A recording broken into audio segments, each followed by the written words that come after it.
The vast universe of Doctor Who has introduced us to a lot of monsters. However, for casual watchers and obsessed fans, one particular set of villains reigns supreme out of the lot, and that's the Weeping Angels. Whether it's because of the iconic episode Blink or the viral edits of the villains with Ramstein's Sonne, there is no denying that these angels are a dark and diabolical breed of creatures who are more than happy to hunt down the Doctor, his TARDIS, and everyone beloved to him. But who are these mysterious creatures and how do they function? Well, that's what we want to take a look at in this video, so strap in, get ready, and don't blink. Before we get into our explanation, we have a very small request. If you like our content, please support us by subscribing to our channel. This is a small click for you, but for us, it means a lot. Thank you. Let's begin.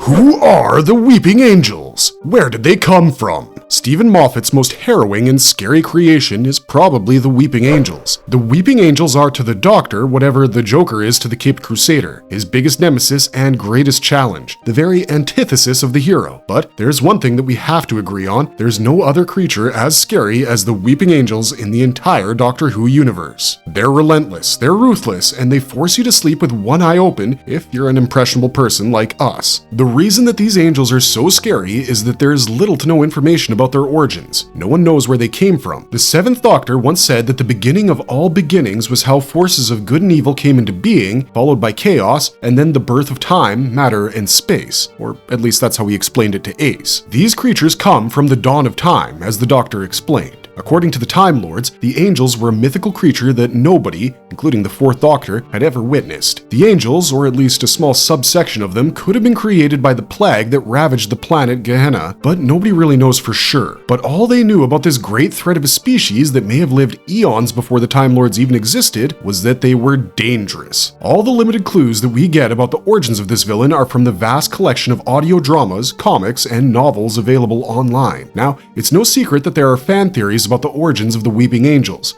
but there's one particular theory that gets quite a bit of attention. According to this theory, the Weeping Angels were created by the Time Lords themselves. The Weeping Angels could be disgraced Time Lords who were punished to remain in this form where they're forced to feed on residual time energy. Or, as the recent fan theory goes, the Weeping Angels were working with the Time Lords this entire time. The Time Lords, although snobbish, have always maintained a rather strict policy of non-interference when it came to their interactions with the planets around them. While this is all good, not every Time Lord was okay with it. A bunch of Time Lords who were not okay with this created a group known as the Division. The goal of the Division was to control the whole universe to protect their home planet, which effectively put every planet on their hit list. Now, manning, governing, and neutralizing threats on so many planets at the same time isn't an easy task, so the Division started recruiting people to work with them for their cause. It's theorized that the Weeping Angels were an extraction unit governed by the Division who used the abilities of the angels to turn their victims into angels as well. A rogue angel managed to break free of their ranks somehow and escaped, carrying the history of the secret organization with it. While that is a rather spicy origin story, it hasn't been confirmed by anyone, so I guess we'll remain shrouded in mystery until it eventually gets explained. Personally, we feel it's better to keep the origins of this threat mysterious and hidden, because this unknown past makes these killers far scarier than the other monsters of the Doctor Who universe. All we know is that these monsters from unknown origins have somehow managed to break into the weird realm of quantum physics abilities and are the biggest threat our Doctor has to face. And we gotta admit, we're pretty happy about that. 3, 2, 1. The diverse forms of Weeping Angels. From their initial introduction in Blink, Weeping Angels seem like a whole different level of threat for the Doctor and Sally Sparrow, the heroine of that episode. I mean, come on. A statue that moves silently whenever you're not looking directly at it is a scary enough concept already. The whole zapping the victims back in time was just the cherry on top, and it hammered in just how scary these angels were. But this fear factor was up to a whole different notch in the episode The Angels Take Manhattan, where it was shown that any statue that we see around us could be a Weeping Angel in disguise. This episode opened up a whole new aspect about the monsters we're dealing with here because these statues don't have a specific form. There are angels who look like normal statues, but in reality, they're Weeping Angels. Even the Statue of Liberty wasn't spared from this treatment. And then there are the Weeping Angels we think of whenever we think of these deadly creations. These angels look like they jumped straight out of a Greek mythology textbook. They wear the chiton, a long flowy outfit made of linen or wool that wearers drape around them in various ways, kept in place with brooches at the shoulders and a belt around the waist. Traditionally, this was considered feminine, and Aphrodite was often pictured wearing this garb. But what separates these weeping angels from the goddess of love is the vast wings they have on their backs. When they're angry, these seemingly nice-looking statues turn into beasts with fangs and claws, which they love showing to instill fear in the hearts of their victims. But wait, that's not all. To make them even scarier, there are baby versions of the weeping angels. These baby angels look like cherubs, the winged babies we usually think of when we think of Cupid, the Roman equivalent of Aphrodite's son, Eros. These baby angels possess all the traits of adults, with a statue-like appearance and moving whenever they're not being looked at. But what creeps us out the most about them is that when the baby angels are on the move, you can hear them giggle and hear their footsteps. Yeah, I'm not comfortable anymore. Spooky kids are not my thing.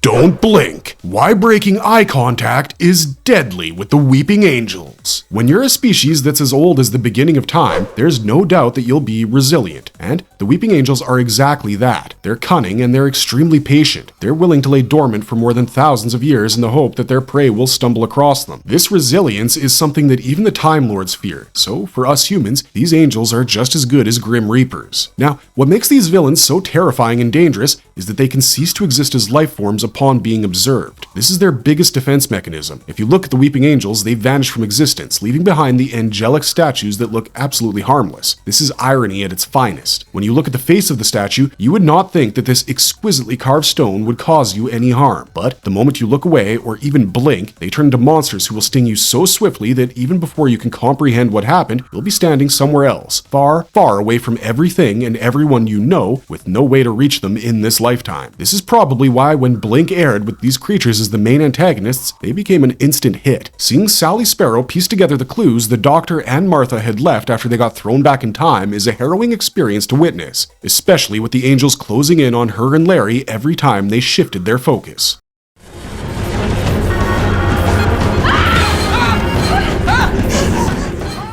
Stone shell or something more? Let's find out the weeping angel's true form. On looking at the weeping angel, you would see nothing but a beautiful stone statue. But does that mean they're made of stone? Well, not quite. You see, the weeping angels evolved in a rather fantastic way. When you or any living creature looks at a weeping angel, their defense mechanism is triggered. This defense mechanism is known as quantum locking. When this is activated, they turn into stone so that A, they look harmless, and B, they're not harmed by anything you may inflict upon them. They can even trigger this defense mechanism if they feel like they're being observed just to be safe. When you turn away, the weeping angel returns back to normal and is able to move and feed. What makes quantum locking so broken is that you can't kill something which has no life itself. And if observed in any way, shape, or form, these angels are literally devoid of life and therefore unkillable in every sense of the word. Einstein said that the moon does not simply disappear when we're not looking at it, regarding his skepticism of quantum theory. Well, this overpowered ability of the angels capitalizes on precisely this idea. No wonder the Fourth Doctor was skeptical about their existence. This sort of quantum weirdness was unbelievable even to Albert Einstein. Now, you might say that you're a fan of stone carvings. You like statues, and when the weeping angel's defenses are up, it's just a statue, so there won't be any harm in touching it as long as you keep looking at it, right? Well, if you want to travel back in time, then sure, because despite being quantum locked and being seemingly non-existent, the weeping angels aren't actually gone. So if you touch them, they will be able to feed on you and send you back in time. This defense is really something that protects the weeping angels against anyone who might want to harm them, but that doesn't mean you can't use it against them.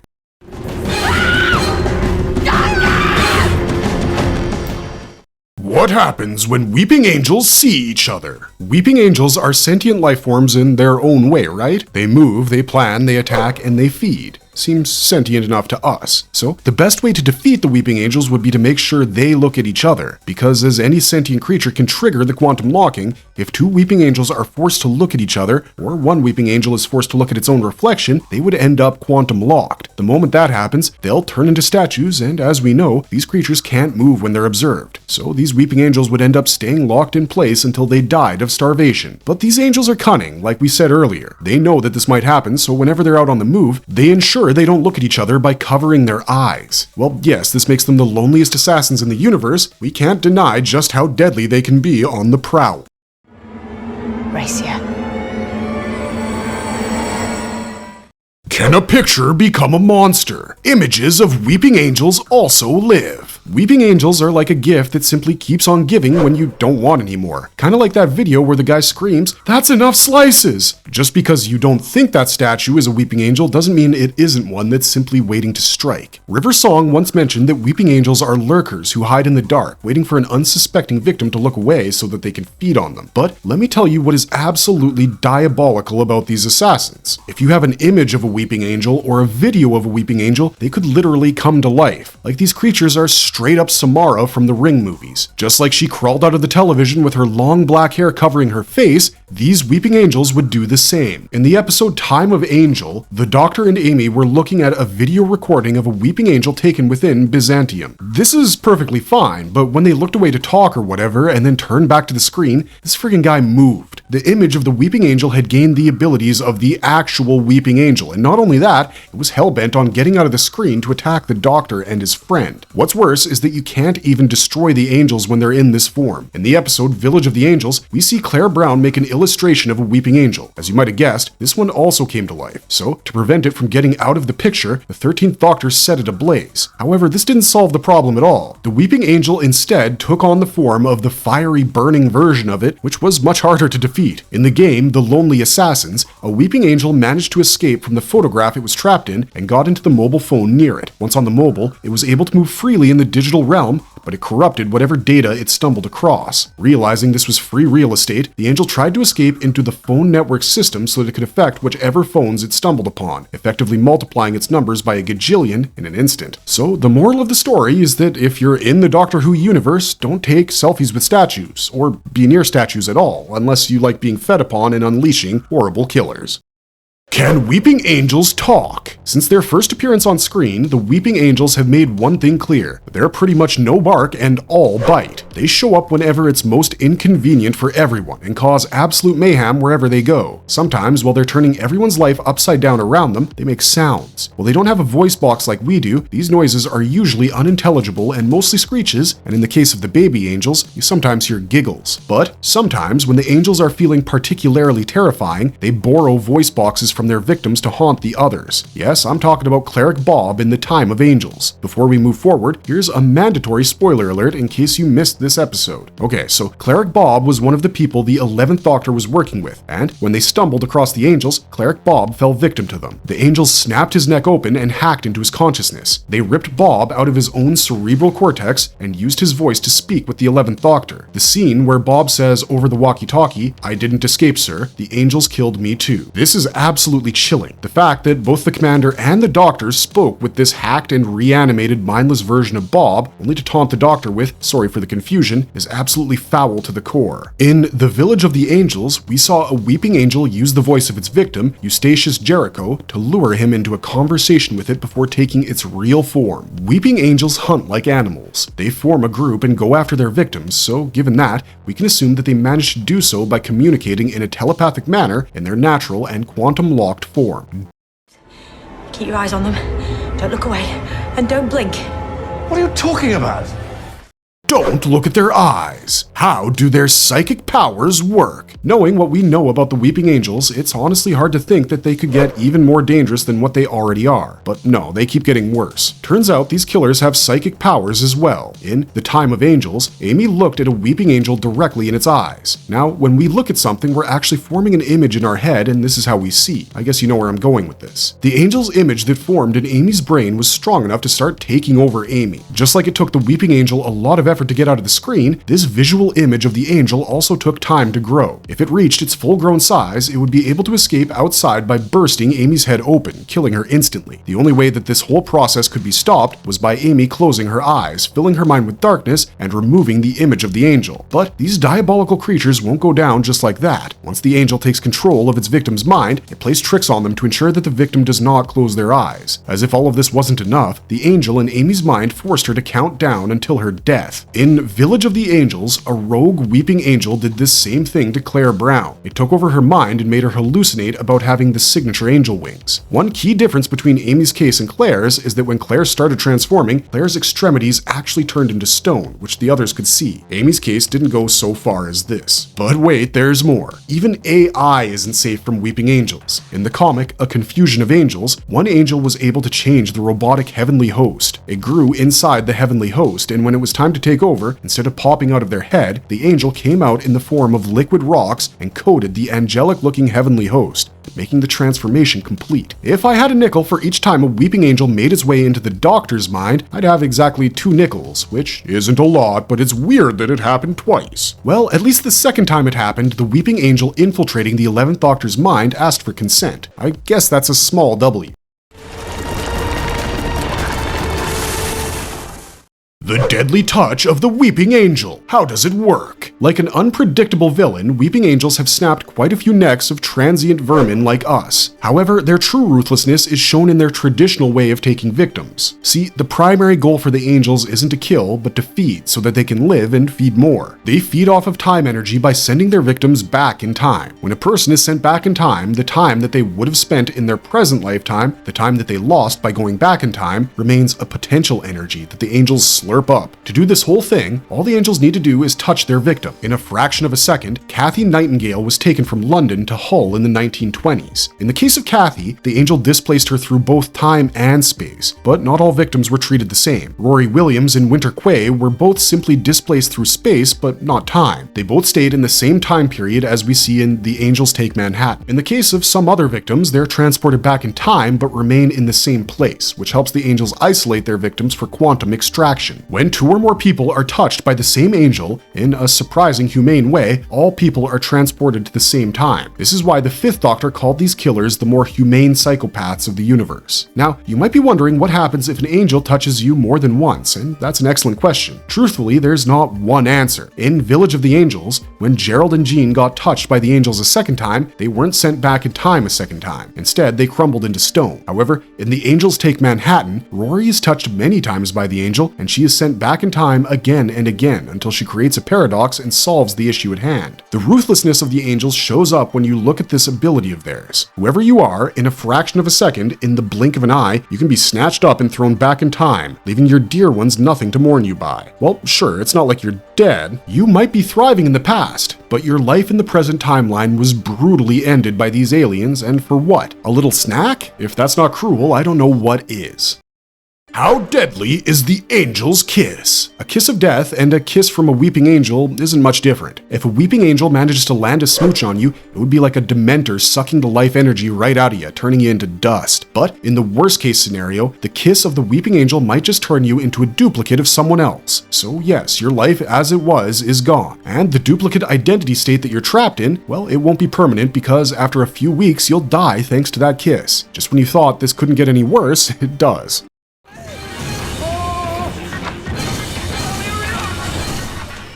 Are the angels trapped on Earth? It's no secret that the weeping angels have been around for quite some time. Maybe they're a species that's older than the Time Lords themselves. We don't know for sure. But what we do know for a fact is that they're resilient. They've drifted through the cosmos for years and years in search of their next meal, and wherever they find their meal, they descend upon it like it's a feast. They are truly Stephen Moffat's scariest creations. With that being said, would it really be that out of character if these creatures managed to show up somewhere unexpected? Not really. As we found out in Fallen Angels, Michelangelo found not 1, not 2, but 3 weeping angels trapped in the marble blocks he was working on. These angels look extremely beautiful, and their appearance is nothing short of a miracle. The 5th Doctor, when he found out about them, realized that these angels were drawn to the gravitational pull of the Earth and landed here billions of years ago when the planet was being formed. Since then, they stayed in hibernation, and now that they had shown up as miracles, people were willing to form a secret society around just these 3 angels. Yes, we're talking about the Order of the 3 Angels. As the Doctor's friends had never seen the angels before and had no clue about the threat they posed, they were blissfully unaware of the terrible fate that awaited them. This secret order targeted Joel and Gabby Finch and used them as sacrifices to appease their angel gods. They were sent into the past, and this pushed the Doctor to retaliate, and he managed to lock them away in the catacombs under the Sistine Chapel. Hopefully, they'll stay there forever.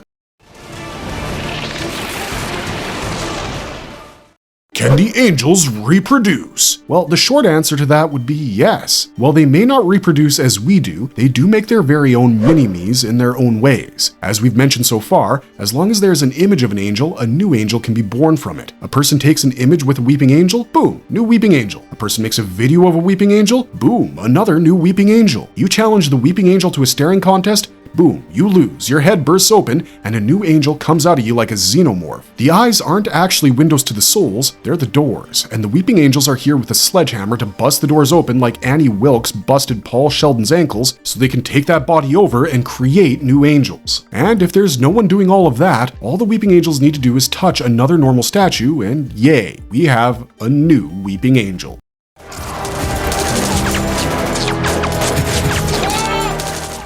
What is the alternate power source of weeping angels? Just like we as humans are able to gain sustenance from food items other than our favorites, these weeping angels can do the same. While their choice of delicacy would be the time energy we mentioned earlier, when they're starving and need sustenance, they can feed on other energies as well. The radiation given off by a Galaxy-class starliner and the electrical energy from power grids can both do the job. Even the electrical energy from torches can feed them. In many instances, we have seen the lights flicker whenever the weeping angels are around. It's because these angels feed from the electrical energy, and once that energy goes out, the darkness helps them move around more easily without being detected. Because while they do have superb night vision, we don't. It was suggested in Touched by an Angel that the angels can even feed on the energy of a temporal paradox. However, as we've seen in The Angels Take Manhattan, the paradox acts as a very potent poison in their food, killing most of them in one go.